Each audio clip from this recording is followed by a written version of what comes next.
I texted Patrick to see what his deal was. Oh, there he is. There he is. All right, we're about to be live. Can you share it into the what is saying now? alumni group? Oh, there he is. There he is. All right. It doesn't let him in the link. It won't? Have you let him in, Andrew? I thought I hit the thing. There it is. Yeah, there we go. Yeah, it's probably just because it started going live. All right. What's up, guys? It's Andrew Smorsik with Commenter Training. We are live tonight with Prepared Patriot NC. Let's go around, start introducing yourselves, guys. Whoever wants to go first. I don't know. We go with Jerry. Go ahead. All right. I'm Jerry, Eagle 3, affectionately known as the Bald Eagle. Bald Eagle. Yeah. Tell them what you teach, Jerry. Damn. Saints your first rodeo. I teach comprehensive concealed carry. Damn, we woke Jerry up from his nap, man. Jerry's our concealed carry guru.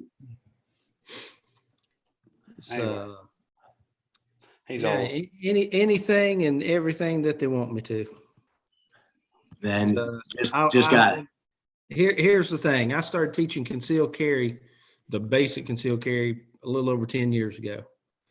And luck and fate brought these guys to me, and we've come up with a product that's I would never go back to what I was doing before. You know, it just raises the bar and then has created a brotherhood that, you know, it's more of a family now than a business, if that makes sense. So. Right on. Yeah. I'm just bringing up the YouTube. See, I see Patrick Woods with his, killdozer behind him. Nice. You like that, huh? Yeah. Yeah, man. Yeah, he's figuring it out. See. So It took me a minute. Gotcha. So I'm Patrick, Sure. aka Eagle One, I suppose. Founder of Prepared Patriot, as well as co-founder with Matt and Jerry. Usually I teach the more advanced classes like the Prepared Pistol 2, and we're going to be doing Force on Force. I'll be doing those classes, as well as the rifleman classes. Pretty much anything after we get really cooking, I'm there. So, and these guys as well. So it's a group effort. Word. And I'm Matt, affectionately known as Eagle 2. I am czar of lots of logistical things and CFO, all kinds of stuff. I tend to help Jerry out on the range with our version of concealed carry. I generally teach our Prepared Pistol 1 class. And yeah, man, I'm a social media dude. The tie that binds. So that's my role. I make sure shit happens. Right on. Now, so you guys pretty much established Prepared Patriot, kind of from my understanding, right? And I want you all to just explain it your way, but to be a preppers network, right? Group of dudes being prepared together, and you guys wanted to make it so that everyone was trained on the martial side, correct? Yeah, so it actually started in my garage. Matt and I, we were friends for a long time, and then we got pretty hardcore into training, and we hated that there wasn't anywhere local to train, and what training we were seeing was terrible. There was, a couple of places that I'd been in as a law enforcement officer that were pretty good, but the majority of them not so much. So we kind of started thinking about, I was talking to him in the garage one day. I was like, man, nobody else is going to do it. Let's do it ourselves. So we started kind of researching and seeing what we were going to have to do to make it happen. And about, a couple years into that, we had met Jerry, and Jerry had been doing some concealed carry classes and stuff, and he was doing it the best that we saw in our area. Even though now it's, like he said, leaps and bounds above where we started, he was still taking the time and doing more than most people were at the time. And we kind of brought Jerry in, and we started Prepare Patriot, man. We just kind of cooked up the team, and our whole goal from moment one was to develop a company that built relationships more so than focused on ourselves. There's not one person in our group that kind of does everything. We all are a team. But the main part and the most important part of our group is the networking. It is getting people of like mind together to train and that brotherhood, like you were talking about. We've since then, turned it into a full-blown business, which is nice. And it's been a lot of work, but it's been very, very rewarding. And now we've got a network of people in Western North Carolina that's just amazing. It's been fulfilling just in the matter of who you meet in training and guys like you, Andrew, guys that we've met through other training companies and stuff like that. When you start building that at home, it turns into a network that you can lean on and rely on. But also it's that whole iron sharpens iron thing, right? Like Matt and I both knew that we couldn't stop training or we would lose what we had gained. So in an effort to continue to be better, we started teaching. And if you ever want to be better in anything, start writing curriculum and teaching. It will force you to be better. And that's kind of my job in the company. I kind of left that out. Any of the curriculum that's written that has been written is generally coming from me. We all get together and powwow it and kind of do that, but we all kind of have our aces in places, and that's kind of my thing. I've always been a training junkie, and that is one of the things that that I'm kind of the shiner on. Also, you'll see all of us in videos and stuff, but there for a while it was pretty hard. It was pretty heavy in my area to do the YouTube stuff, but I'm glad that that's branching out now. You're starting to see Matt and Jerry way more involved on that end, and I'm very appreciative of it. Right on. Wait, how did you and Matt meet? So actually, we both work in physical therapy, and Matt graduated as a PT prior to me, so we were both kind of new grads coming in. I'm a PTA, and then he was kind of my supervisor, and he kind of took me in and kind of helped me get started and all that stuff as I started a new job. And then we were just friends for we've been best friends ever since. I call him my brother because he is like my brother. We've been hanging out ever since then. I guess it's going on 15 years now. It feels like that long. Sure, man. Whenever you started working at the hospital, dude. It's been a while, man. Been a while. But that's how we kind of that's how me and Matt kind of became friends. But then it grew from there. Matt saw me kind of get into law enforcement, and then we started getting into guns pretty heavy. And how the whole evolution of a gun guy, right? Like where you're buying a bunch of stupid shit that you don't know and stuff like that. And then finally we started really training hard together, and that's when we started to push each other. That's when it started to become a lot more fun. And you start to focus less on the dumb shit and focus more on what's really important. And that's kind of how the whole thing clicked off. It was like, man, this is what we should be doing. Yeah, Max Lozana says it's a lovely marriage that they have. And, I do call him the work wife. One of my other hashtags is work wife. So yeah, that's nice from what Jason would have said. Oh, yeah. Damn, Pat, you scored yourself a cheerleader. I know, man. Yeah. So here's the thing: is like Matt.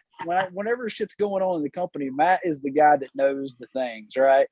It's like Matt's the guy that's the bookkeeper. Matt's the guy that knows when the class dates are. Like I'm just a dude that I'm like, hey, tell me when I need to be there and what I need to teach, and that's kind of where it is. So it's like he has to remind me of when classes are going on. So when you see us on our live streams, it's like, when's our classes again? Because I don't even know. I just know when I get the text, hey, you're teaching this. Oh, okay, be there tomorrow. Yeah. Actually, shout out to Max Lozana too, because he was like texting me when I was at the grocery store, like, hey, you having a live stream tonight? I was like, oh shit, yes, and thank you for reminding me. And then that's why I texted y'all. Yeah, man. Yeah, I had completely forgot about it, dude. I'm fucking terrible about it. And then I got you all waiting for me to click admit on the damn Zoom link. So right on. And then let's see, all of us tactical response alumni too, which is awesome. Like it's so cool being a part of like all these groups and networks. And you know, I really like what you're doing as far as having like a network of people who train and prep. And like we had talked about it, I don't know, a while back about like maybe branching out and doing different chapters in different states. But like that's actually something I really want to see y'all do. Is where you have like Prepared Patriot NC, SCFL all over the place, you know? Well, you know, Yeah, what kind of starts to happen is you find out that a lot of these guys that you're training with have the same, you know, kind of thought process as you do. You know, the prepping part is one of those things that you might start in the guns, but eventually you start realizing that the preparedness side of things is almost as important as the gun side of things. And we just started noticing that a lot of us had the same thoughts. So I started just developing those classes, and I actually teach several classes on just beginning prepping and all that kind of stuff. People kind of get overwhelmed when they first start. But yeah, it's a cool thing. I'm sorry, I didn't mean to cut you off, Matt. Go ahead. What was you going to say, man? So technically our company is called Prepared Patriot. We just added the NC part, especially on the socials to kind of set us apart. That when we first started, there was a Facebook group called Prepared Patriot. So we went with Prepared Patriot NC. So business wise, we're just Prepared Patriot, but that's kind of our moniker across the socials. So just throw that out there. Okay. So, all right. always the business side. But I'm just saying, and related to Casey Kemp's comment, he said, "I will." What do you say? Hold on a second. I'll look you guys up and see what classes I can take too. So yeah, so that's where you look us up is across the socials, Prepared Patriot NC, preparedpatriotnc.com to see at least our first half of the year training schedule, with the exception of I still have yet to kind of totally hammer out and load up our medical class that's coming up in June. So we're looking at a 2-day kind of 2-part series this year instead of just one class. Yeah, Casey's a good dude. I just had him, Everett, and their friend Brian, and Rifleman 1. Casey and Everett are both tactical response alumni too. You'll really enjoy training with them. And Casey, if you do go to North Carolina, let me know because I might join you.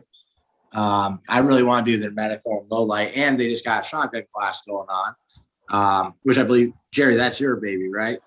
Yeah, Sure is. Yeah. Why don't you Jerry, tell us about that shotgun class? What it's all about? end of the month. And we actually went out and ran some of it the other day. We had a lot of fun. You know, and there's actually a video coming out on some of it on Sweet. YouTube soon, I think. So Sweet. Did you see that one loaded? I saw that. Yeah. Cool. I can, if you want to preview it, I can send it to you, but it's just like 2 minutes long. And I kind of did for some reason, I totally forget when I get on the range to freaking record stuff in landscape, not portrait, man. So I did the best I could with the footage I had, but anyway, kind of getting back to the shotgun class, January 29th. We are in Western North Carolina. So it's for you guys that are looking for it. So to the best of my knowledge, Jerry has a pretty good lecture, maybe hour tops, you know what I mean?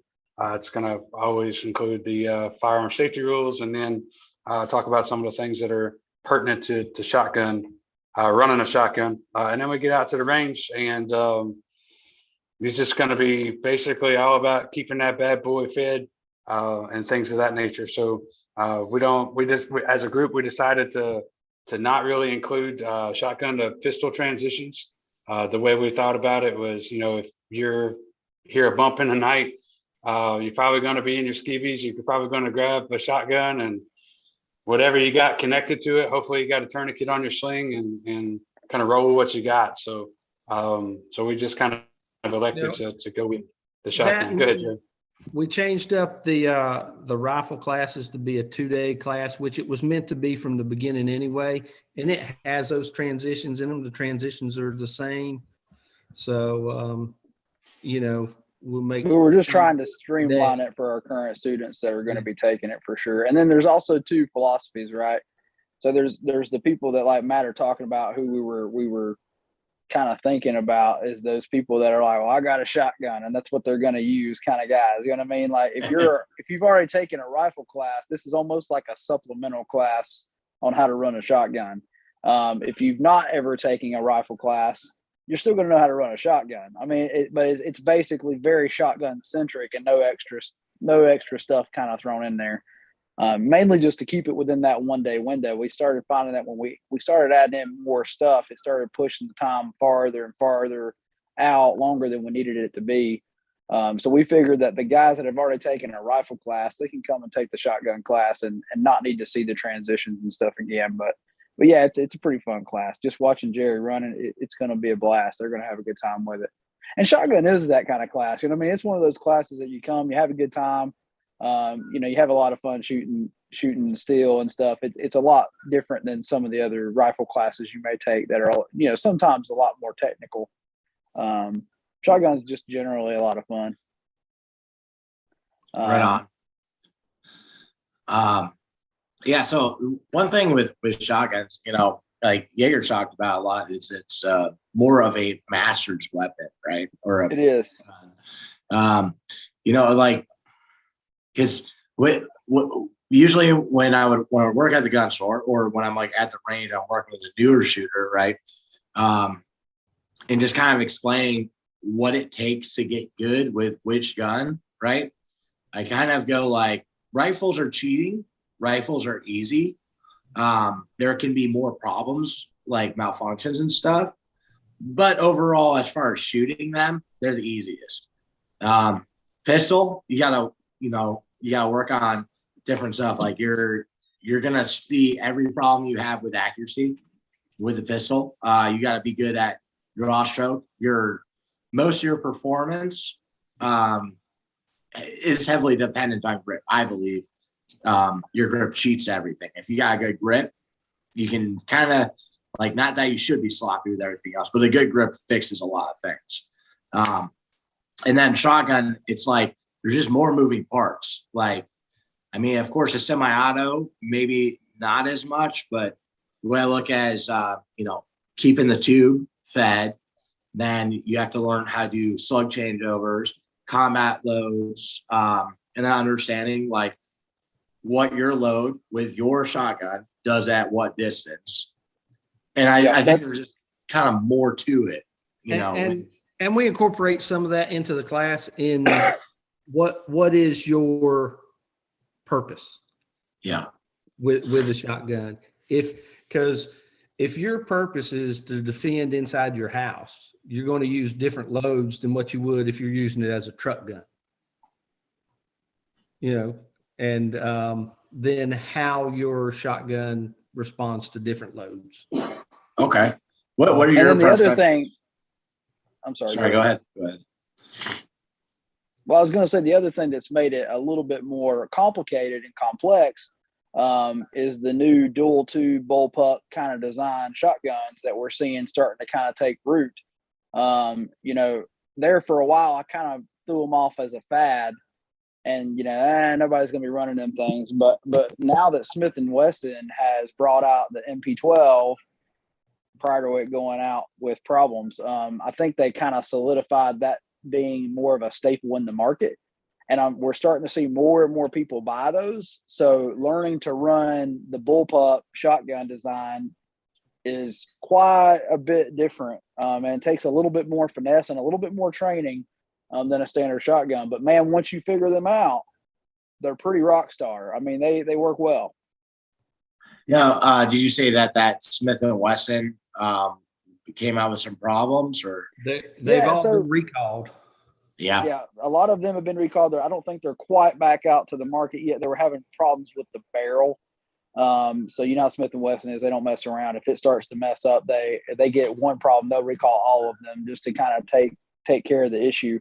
But it's basically a Keltec KSG clone. I mean, they basically ripped off KSG, which I'm not a huge fan of anything Keltec. However, I will say the KSG is a pretty awesome design and has run very well from what I've seen it do.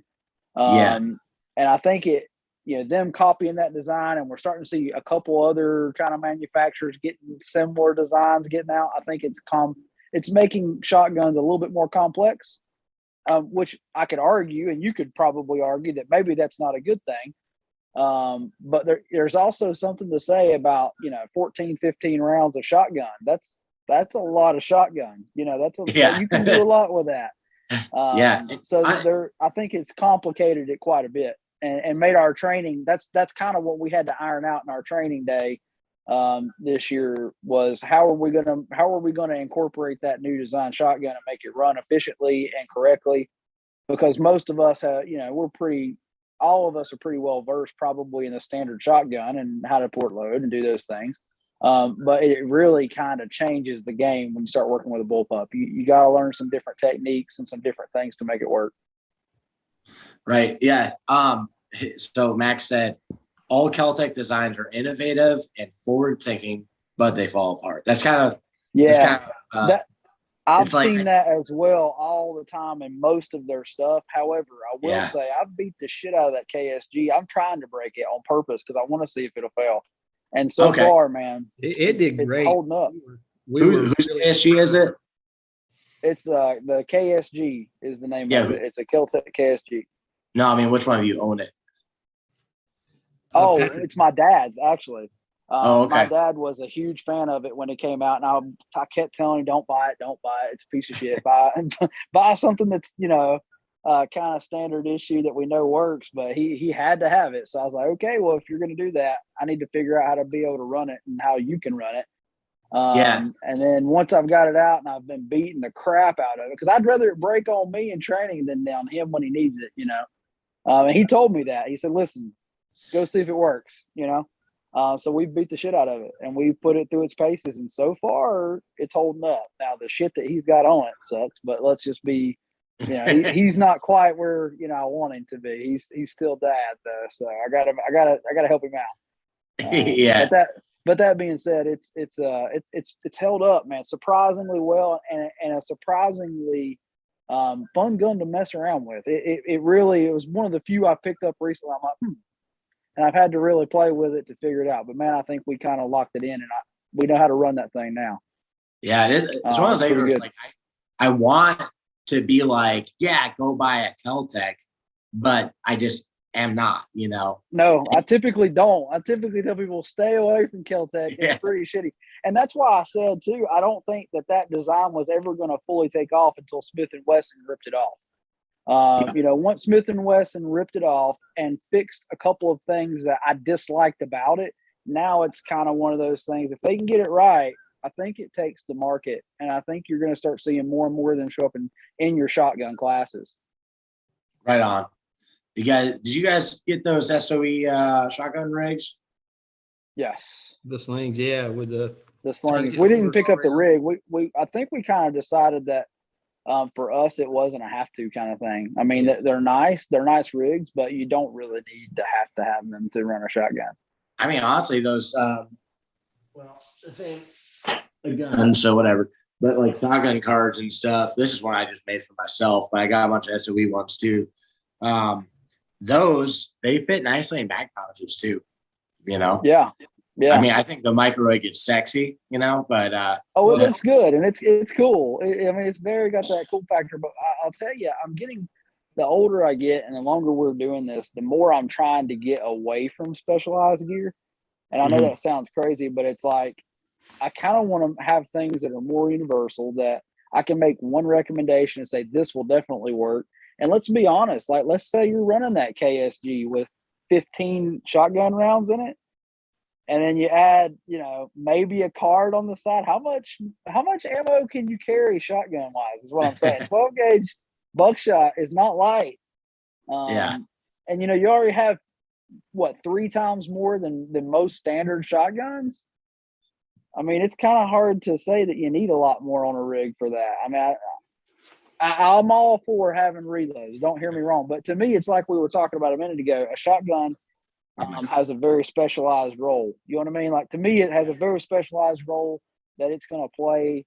Kind of the expert weapon. It's not what I want everybody running. I'd rather see you get, some kind of a fighting rifle and master that first. Is kind of where we're at, but I think if you're looking at it in specialized role and you're looking at kind of what you're going to do with it, do you really need a micro rig? I don't know. They're cool. They're very cool, but I haven't found that you have to have them yet. I mean, it's like Jerry has said. We seen guys that are pretty rock star running out of pockets. You know what I mean? Like it doesn't have to be super complex to work. Hey, I want to get one of those double barrel break action side by sides, coach gun. No hammers though. I don't want to fuck with those, but like the Stoger, although I saw a video where the dude's like, it's a great shotgun. It really broke in the video and he started swearing. It was funny. But one like that, I want to become a beast with that. Like I want to master the pump and then a side by side. And then I want to get a semi-auto just because it's cheating, Now you're talking Clint Smith. You're talking Clint Smith language now, man. That's his jam. Can I take you guys on a tangent real quick? Yeah, go ahead. I was super disappointed. I've been watching that show on Netflix, Longmire. Have you guys seen any of Longmire yet? Yeah, anyway, it's old show. I know, but I'm just whatever, trying to find something I can watch in peace and kind of veg out to. But so he's a sheriff in Wyoming or whatever, right? And there's this scene where they're on a reservation, and he's at the front door, and then you hear somebody go behind him, right? And then they pan to the dude with a shotgun, and he's got a damn double barrel shotgun. I was like, what the hell? Awesome. That's like if you watch, I think it's episode 1 of The Walking Dead. It's before the zombie apocalypse happened. They have the cop car set up in like a roadblock, and the dude's holding a Glock, and he's like, maybe we'll be on the news and we'll become famous for this thing. And the dude looks at the guy holding a Glock. They're both cops. And he goes, you just make sure that you have a round in the chamber and your fingers up and your safety's off. Like, what the fuck? What is that? Oh man, the cinema is terrible. Like you can't. But then again, you got people like Alec Baldwin shooting people, and it's okay. So he didn't pull the trigger. What do you expect? What do you expect from Fucking Hollywood? killed. He didn't pull the trigger. He didn't pull the trigger, right? Kill more people than Omicron. For real. But we were so actually you said Patrick and I were about, and we both know some of these old timers that can run a single or double barrel break shotgun as fast as most people run a pump. Mm-hmm. Yeah. There's some that are really, really good. That's for sure. You guys see that dueling tree video that Jaeger and Kim did? Mm-hmm. Yeah. Yeah. I like how Jaeger just like runs up and hits him at the end. Like, well, you still won. Yeah, I think I commented on that video. If you ain't cheating, you ain't trying. That's right. Yeah. I want to take that and bring So, that Andrew, system. I meant to tell you, dude, like we got together this weekend and did some training and stuff. And the pieces that you sent out were the tits. They were fantastic. Good. Is there man, anything you want to change on them, or are they good? Oh, perfect, dude. Like I wouldn't change anything on them other than maybe make them slightly longer, just for if you have some thicker something that you're trying to run through there.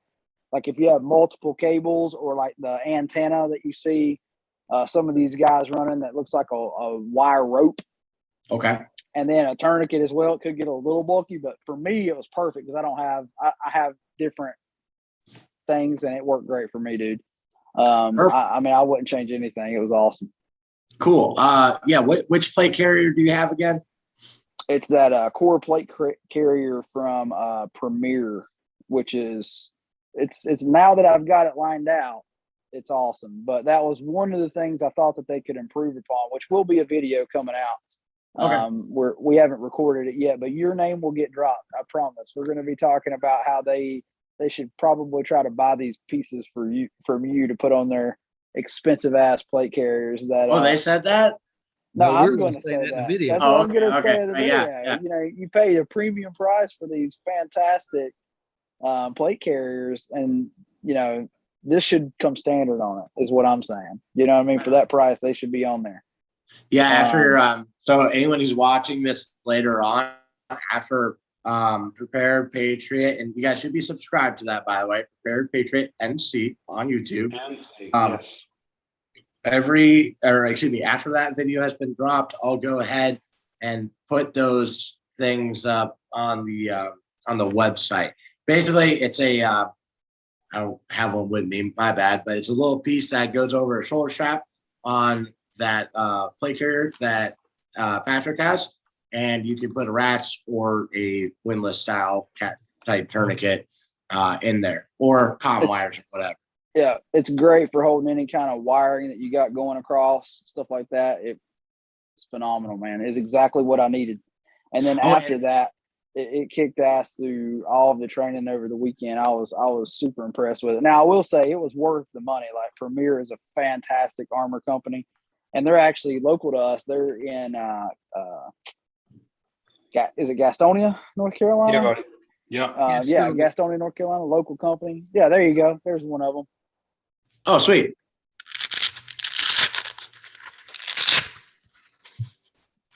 So, yep, you just run in the middle there. There's like double layers of 1-inch elastic. You run your shoulder strap underneath that. Then you can stuff tourniquets or whatever else underneath the other one, or just put them underneath both. But that's kind of how it was intended. I did have a comment. I think I was watching you set up your tourniquet. I think I have a way that might appeal to you that keeps your knot from getting stuck. And I'll do a video or something to show it to you. Cool. But it makes it a little bit faster and easier to pull that thing out of there without it getting caught up. Yeah, I think one thing, thinking about it now, maybe we could do a 2-inch elastic on the bottom and a 1-inch elastic on the top. I think that might be just on the outside. So on the inside where you put your strap underneath, the shoulder strap underneath, make that 2-inch and then 1-inch on the top. That way, when you're sliding the shit in there, it doesn't get underneath both of them, just gets underneath the 1-inch. Gotcha. Yeah, that could be an improvement. I'll be honest though, like I don't even know that I used the elastic like it's meant to. I think I ended up folding it under and just using the Velcro itself to hold everything. Okay. I think because I was in a hurry, and I don't think I even had time to lace all that stuff. So I just kind of rolled it over and it worked great. Those straps are a little wide. Mm-hmm. I don't know that they'd fit. What do you mean, Jerry? What are you talking about? Under the straps on our carriers, I don't know that they'd fit inside there. They do. It's elastic, so it's sewn to be like a little bit less than 2 inches, and you got a 2-inch strap. So it's just the elastic's just gonna push out when you put it through. Yeah. Again, I didn't use it. I don't think I even used it at all. I think I just used the Velcro and the pad itself to hold everything in. Okay. I considered the elastic a bonus. Okay. Like, hey, winner, I can do something else with that if I need to. But yeah, it worked great, man. I was super happy with that. And good. And then I appreciate you getting it out to us quick, man, because we were in a bind. Yeah, no problem, man. I can't do that for everyone. Okay, I was able to with the time I had at that moment, but and then I also got the Coyote material in, and tomorrow I'm getting the thread in for the Coyote material. So I'm gonna get to work on the Recon medical litter bags. Nice. And Matt, you said you want 3 of those Coyote, and you want it to fit the bag still in the vacuum sealed plastic, right? Theoretically, but I mean, it should probably be pre-staged outside of the plastic. I don't know. It's just one of those things we probably talk about it. I mean, it's I guess if you need a litter, you need it relatively fast, but it's not as fast as needed tourniquet. You know what I mean? Yeah. So it's just that whatever the group decides is best. Whatever Okay. everybody's My concern with that since is it hasn't been my done. only concern with that is it's kind of like a sleeping bag, right? Once you get that shit out of the bag that it came in, Yeah. it never goes back in. Yeah. You know that's what I mean? kind So you might be yeah. better off getting it out so that you know, like, okay, this is what it actually takes to hold it in there. Yeah. And I think that would hold that and work a little bit better Okay. if you I'll probably give a just- little extra. In other words, a little extra there, we know we can cram that thing in there if we had to quickly as well. Because we don't. Here's the thing: is like most people put this stuff on their stuff and they never use it again. That will not happen with us. It will be in use a lot, so it's going to be in and out of that pouch quite a bit. And if it's really really difficult, I don't want to spend 5 or 10 minutes between drills or doing something trying to get this thing back in the pack. You know what I mean? Yeah, I'll tell you what. Just send me some pictures of whatever you got. Some med bags, I think that you're gonna put them on. Send me pictures of those. I'll draw up some shit, and then we'll figure it out from there tomorrow or something. Cool. Yeah. R&D, baby. R&D. I just imagine basically a bigger pouch with like a top flat that's Velcroed where you can pull it up and, with Molly on the back of it. Okay. You know what I It's mean? probably going to be going on medic carriers, right? Is that what you're thinking? Yeah. Either on the So back think- of the big bags that we carry or on the back of, the medics, whatever else they're carrying back there, like one of those Spanker tactical bags or something. Yeah, just send me a picture of whatever it is, and we'll try to figure out the best one for that specifically. I love that they call themselves Spanker Tactical, by the way. Spanker. I was thinking It's a about bad name.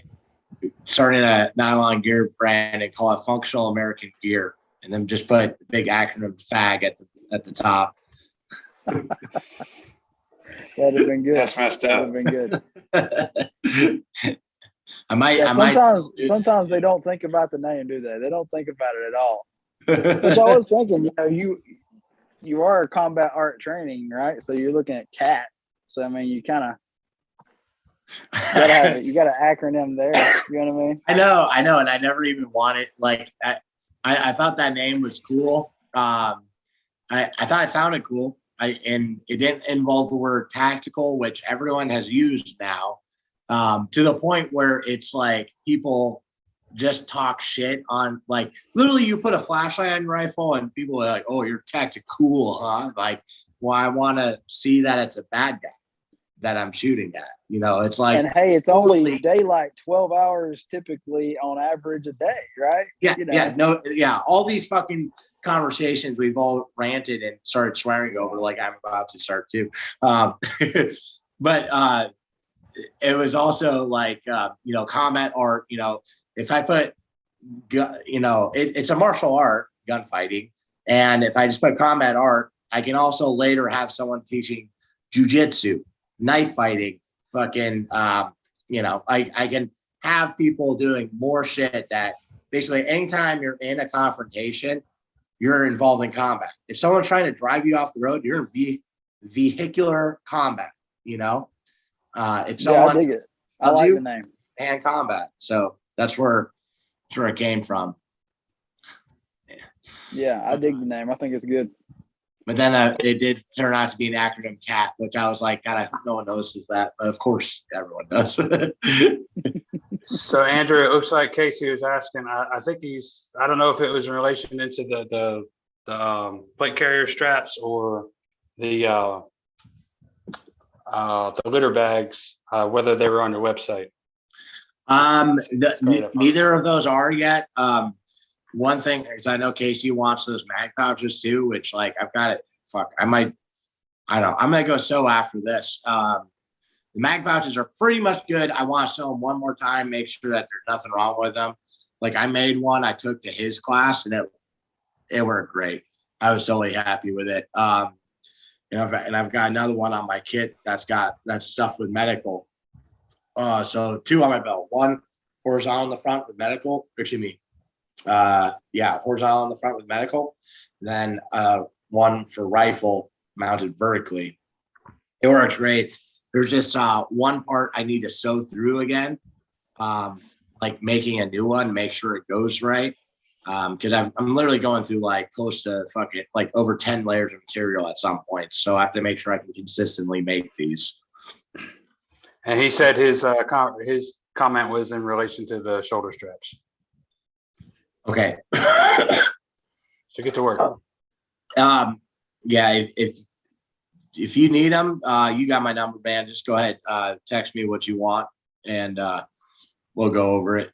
But when's your daughter going to start sewing, Andrew? my daughter, she actually man. got a sewing machine for Christmas, so she may bring that over here. Although I could, well, no, she can't reach the pedal on my machines. Plus, my machines are actually dangerous for her, you know. She's done some hand sewing though. She didn't, dude. Oh, she's been getting attitude lately. Oh man. How old are your guys' kids? Ooh, 13 and 10. Patrick, I just have one 10-year-old. Mine is 8, 6, and 3. And my oldest is a daughter. And dude, my daughter is the definition of sass. Yeah. Yeah, that's these guys. They know. Yeah. My daughter's just now getting that, man. And it's been bad. And also, like, she does not like having the iPad taken away. So I might just not let her have it at all anymore. But it's been like, all right, 30 minutes, you're done. And then she'll be like, it wasn't 30 minutes. And she's like storming off and shit. I try not to like get real mad. I'll just be like, all right, come back. All right, now walk away without throwing a fit. And so I just make her redo it. But I don't know. It's been getting bad, man.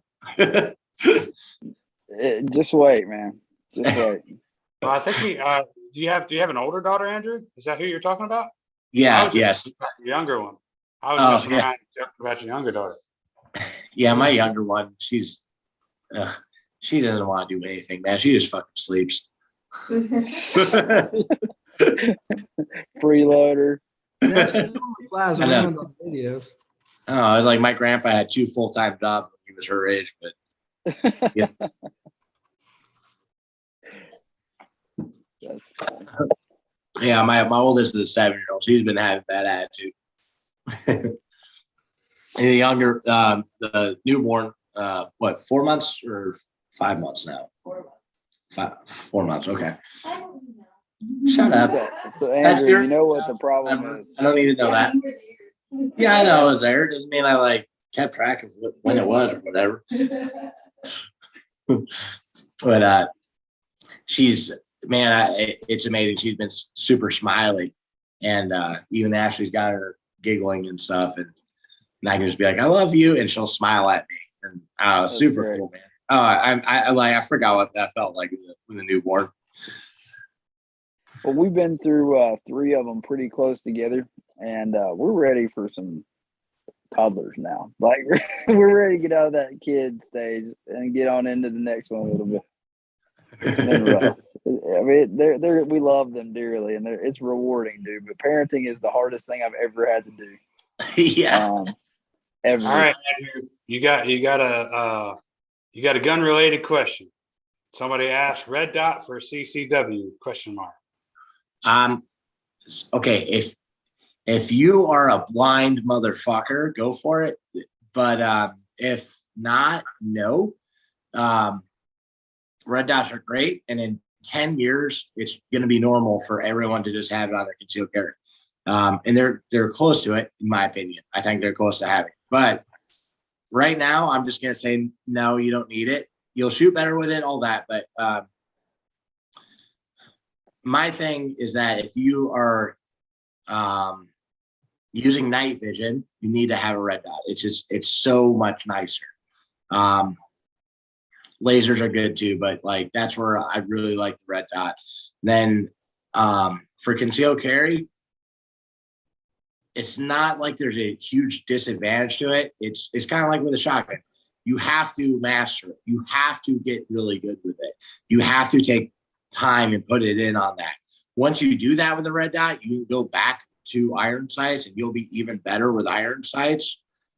because it's like your draw stroke. You have to find the dot on the way out. You can't get sloppy and then correct it later. And when you're watching that dot move, it shows you exactly what's actually happening. Whereas with iron sights, this is what it looks like. With a dot, it looks like this, right? But it's the same thing. It just appears to be exaggerated with a red dot, but it's the same thing that's happening. I just think you don't really need it unless you're totally blind. But even if you are totally blind, like I've been carrying big dots because Florida, I mean, air conditioning in my car, I get out of the car and my glasses are totally fogged up. So if I had to shoot, I'm probably doing it like this, looking over my glasses, and the big dot is easier for my blind eyes to find. What do you guys think? We're pretty much in agreement on red dots not being. I'm with you. They're going to be coming soon. I just don't trust them as much as it's kind of like, I'll go back to I'll put it in the same sense as with the flashlight, right? So like the flashlight on the gun is a big thing. Everybody's kind of doing that now. And even when I was a cop, when I'm a cop and I have all this duty belt and gear, it makes more sense, right? But when you're concealed carrying, weight and form factor and the general size make it a little bit more complex. You know, you got all these issues that kind of line up, and being why it's maybe not the best idea. And then also I see people use it as a crutch. You know, they just want to shoot the red dot because they shoot a little bit better at distance and stuff like that. When it's like, you know, if you master your regular sights, you will be excellent with the red dot. You know, it won't make any difference to you. However, I do think that, like you said, red dots are coming. You know, it's especially now that we're seeing the real tiny combos coming out where it's not as big a deal. You don't look like you're carrying a brick on the side of your body. I think they're going to become more and more popular. However, they're not a substitute for training. It's just like with a rifle. It's not a substitute for training. It's not a substitute for being better at the skill itself. But you have to understand you're adding complexity. You're adding something that can break. You're adding something that can fail.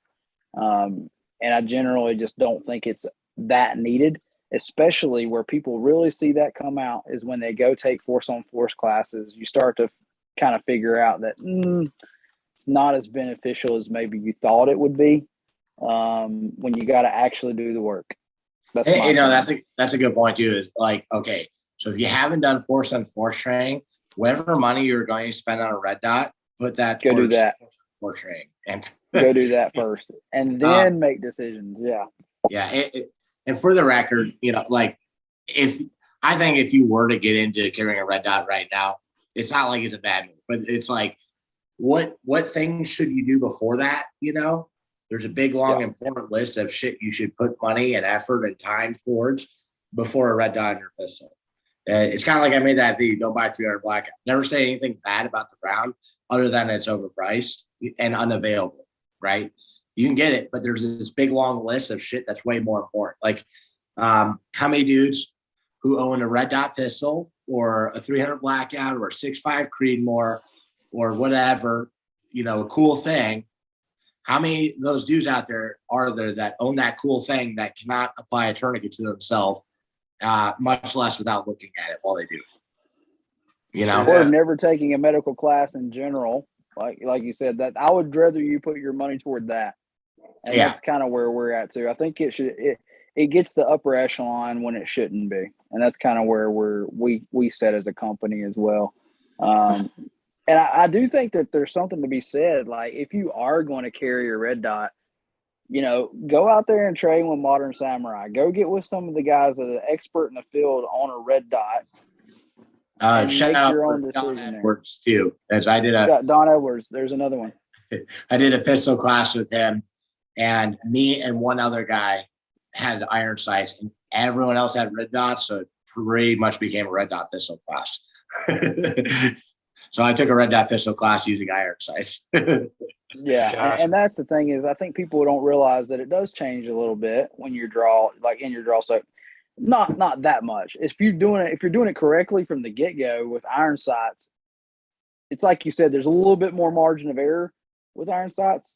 But if you're doing it correctly, it shouldn't be that much different. But I will say that if I was going to carry a red dot, I would be getting myself into a class with Don or Modern Samurai. You just need to, if you're gonna carry it, go get the training with it so that you know what you're doing with it and you're not developing bad habits because of it. Yeah. Also, if you're gonna get a red dot, get one that's enclosed, so it's like a box, right? Not the one where it's got an open lens. You don't see it on the range, you don't see it carrying it, but as soon as you get debris in those open lenses, like the Trijicon MROs or whatever, Yeah. I think that's no. MRO is the enclosed. The Trijicons. What the fuck is it called? They're red dots they put on pistols. There's a bunch of them, man. I don't keep up with names. The ones where there's Too one many. piece of glass right here, Yeah. and the laser projects up like that. It's an RMR. I'm sorry, it's an RMR. Yeah. Yeah. So if debris gets in here, it can't project up. Okay. When there's too much debris on the lens, you can't see your dot. When that lens gets too scuffed up, you do not see your dot. This is not something you'll see at the range, and everyone will say they love theirs. But like the ones that we had on the IARs in the Marine Corps, like all the time, if you did go to use it, couldn't fucking see it just because debris got in there. But if you get one of those enclosed ones where there's a piece of glass here, a piece of glass here, that doesn't really happen. So well, that's kind of what I was saying. I think what is it, the aim point acro? That's the one that looks like a little mailbox on top of your that's the one that I think has the most potential to be workable. But if you look at it, it's huge. I mean, it's huge. And you got to take it off, I think, to put the battery in it, if I'm not mistaken. I don't know, man. It just seems like it's something that's not worth the effort at this time. That's kind of my opinion.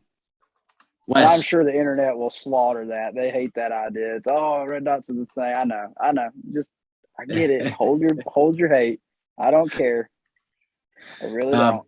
Yeah, I think I don't know that aim point's probably the one to go to. Otherwise, because I think they made it better than the first acro in terms of battery life and maybe changing the battery. I don't fucking know. But I'm like I got other shit I'm worried about buying for that. But otherwise, there's a Hollow Sun. I don't remember which one, but it's enclosed like that. That one looks good to go. But that's just all right. Enough about that gay shit. Let's see. You guys got one other guy in our crew, right? Ron, I believe is his name. Doc Ron. He is probably in surgery or something at the moment. Like Doc. I think he was off today. Is he off? Probably. It's hard to catch Doc. Doc is a busy man. Doc is a busy man. Y'all met him working together too? Yeah, he's a nurse, certified nurse anesthetist at the same hospital that I work at and Patrick used to work at. All right. So, yeah.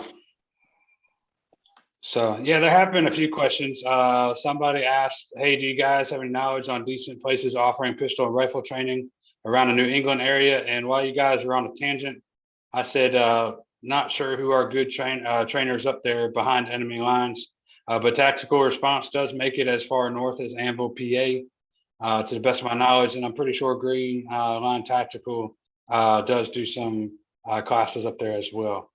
Yeah. What's the one that Jaeger recommends? Jaeger recommends that one guy that's an alumni. Is it Brian former instructor. Yeah, Brian Sayers. Is it 3R operations or? Yeah, I'm not quite sure, but you could probably. I think it's 3R operations or something like that. He's an ex tactical response. He's an alumnus and also an ex tactical response instructor. Good dude. And I'm pretty sure he's in New York. Yeah. Don't hold me to that, but he's up that way. Yeah. It might be. Is it 3R? I can't remember. But yeah, I would be looking at Brian Sayers. He's a good dude. Evan Dixon's in the house tonight. Evan might know that question. He might know the answer to that. Yeah. Somebody else. Brian, if anybody knows the company name for Brian Sayers, the former instructor tactical response is now teaching up in New York, I think. Drop it in the comments. Max said 3R operations. I thought that's what it was. I thought that was the name of it. Yeah, he's a good dude, and that would be somebody you could recommend up there. There you have it. Casey Kemp said I'll switch to a red dot when I go blind. Well, it's like Andrew said, you could probably do a big dot and be just fine for a long, long time. And Yeah. they're, less complex, no batteries to die. There's always room for one. They're right. It's kind of like the light on the pistol. If you're a full-time cop, I get it, man. If you're military and you're using it duty-wise, I get it. But if you're an average Joe civilian, you're going to have to carry a handheld anyway. It doesn't much make sense to carry both all the time. It gets really heavy and really bulky. You get to where you sit down and you're pushing the holster out of your pants because it's so long, because you got a Surefire X300 that's this long at the end of it. It's just, why? I can live without it. Once you take some low light classes, you can live without that. I think people try to throw gear at their stuff to make them better when you can just get better. Like, just go learn low light tactics, go do things, and you'll find that you don't necessarily have to have that to do well. I carry a X300 on my 19 for everyday carry. My thing is that one-handed, if I needed a light, I have to have a weapon mounted, and then also it's literally to make the point when people go like, oh, this gun's too big, I add a light to mine just to be like, fuck you, stop being a girl, fucking carry that. And I have a 19, and I have a 19 that I have a weapon light for that I can carry, and I did for a while for the same reason, but I find that, I guess it comes down to this. I'd rather you have a regular gun with night sights on it and a handheld light that you actually carry than this Gucci'd out Glock with 50 things on it that you never carry. It rides a safe. Yeah. You know what I mean? Like, don't worry about all this extra stuff. Get really good with what you have first, then start worrying about, well, maybe, because see, like in your case, it's not for lack of training that you have this stuff, right? Like, it's that you decided that there's a purpose and a time frame for it. Like, I'm all for having it as a self-defense gun at nighttime, especially in your house with a weapon light on it, because now you might be carrying somebody, right? Like, you might need one hand. In everyday day-to-day life, I see people develop bad habits and they'll start leaving that gun at home because it is too heavy or because it's got a light on it, or it just carry the damn gun. So Andrew, you got two real quick comments. One from Evan Dixon, and this is a definite possible request. He said we need some combat art radio pouches. True story. That would be good. Yeah. Then, hey, message me on Instagram a link for what radio it is. Like five problem. Ones. 5 different radios. That's the problem. Well, actually, the mag pouch that I'm coming out with that fits up to 3 AR-15 mag might work good for it. Yeah, might be a little large. Might fit somebody's Motorola though. But and then Harambe was an inside job. I think he needs to learn about the dick bump. He says, Andrew, how would you appendix carry a Glock 19 with X300 without bruising your junk when seated or driving? You just kind of push it up. Honestly, I don't know how to explain it, but you live down the street from me, so once you come over, I'll show you. But it literally just push it up. Andrew, you gotta show me your junk, man. I mean, you got it. It's for there's training value. There you go. Is that what you told Ashley? It's training value, baby. Training value. That used to be a thing I would say in the Marine Corps whenever I didn't like the way we were doing a certain thing. I'd be like, "Oh, training value is lost." I'm gonna go upstairs. Floating baby a minute ago. Huh? Saw the That was floating funny, baby baby. there behind you a minute ago. Right now she's the worst Waldo baby. What a cute baby. Max says your junk has to get tougher. There she is. She got some gingivitis, man. Or she blonde. Now she's blonde. She's got a little bit of strawberry going on, but Okay, it's just the way the lighting's in. It's a little bit yellow. gotcha. Yeah, there's no denying that one, dude. That's yours. Yeah. she's like, I don't know. She's starting to look more like me when I was a kid, but when she was first born, it was like all Ashley 100%. But she got a lot of fucking hair for a little one. Yeah. I love you. Mwah. So I'm thinking about going upstairs and seeing how the training value comment works. About time to pull the plug on this one. Well, you got training value with something to show her? Yeah, that's right. So Andrew, Right dude, any other questions before we close out, man? No, thanks for joining. Is there anything else y'all want to cover? Nah, Get out and train with Andrew. There you go. That's the first There thing. you go. If Yeah. you're What's close and you can, go train with this dude. Yeah, well, go train with Prepared Patriot. And if you're going from Florida up there, let me know. I might carpool with you. There you go. There you So, go. I know Casey was mentioning it. And Yeah. If you're new to us, head over to Prepared Patriot NC on the YouTubes and throw us a sub. We'd appreciate it. We're still scratching and clawing to get to the magic 1,000 mark. yeah, you'll get there, dude. And then once you get there, it's like you start getting that exponential growth. Like I've barely been uploading since I did my big move, and I'm still getting people subscribing every day.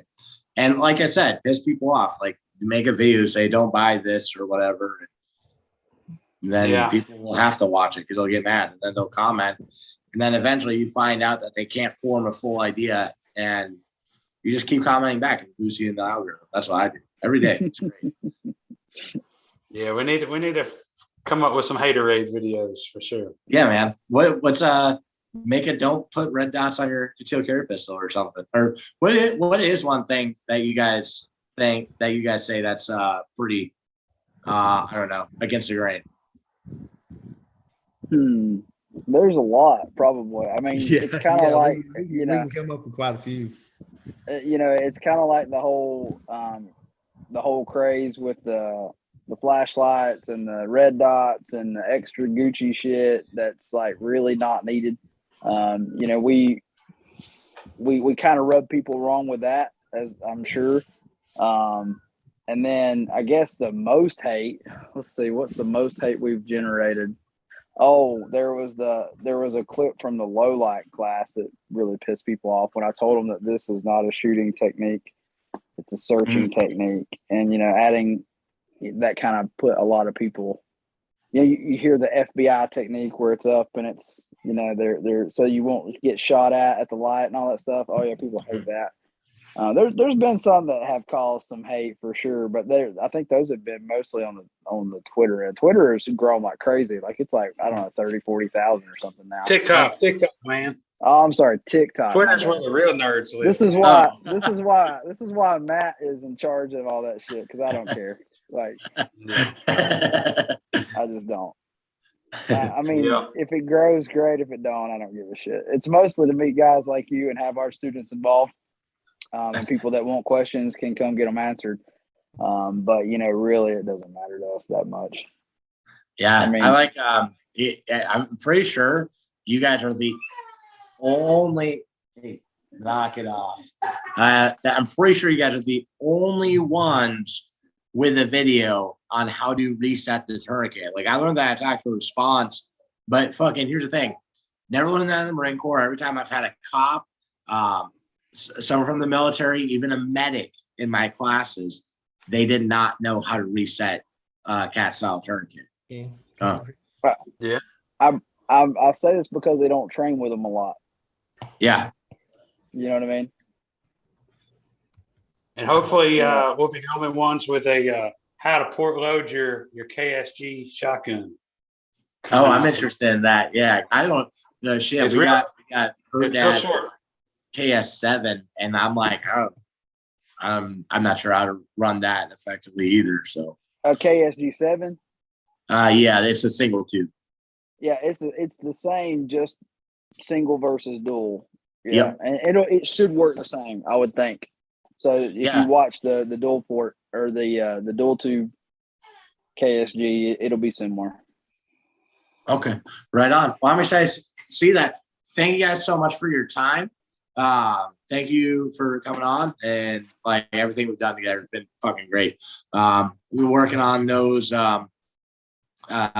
litter bags, and thank you for that litter, by the way.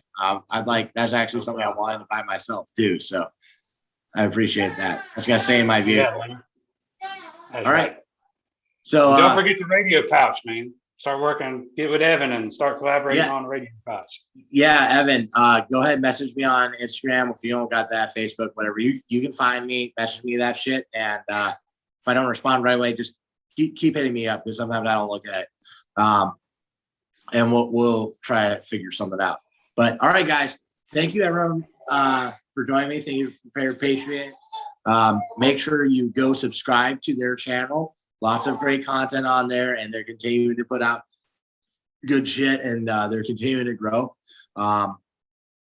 Thank you all subscribers, all students.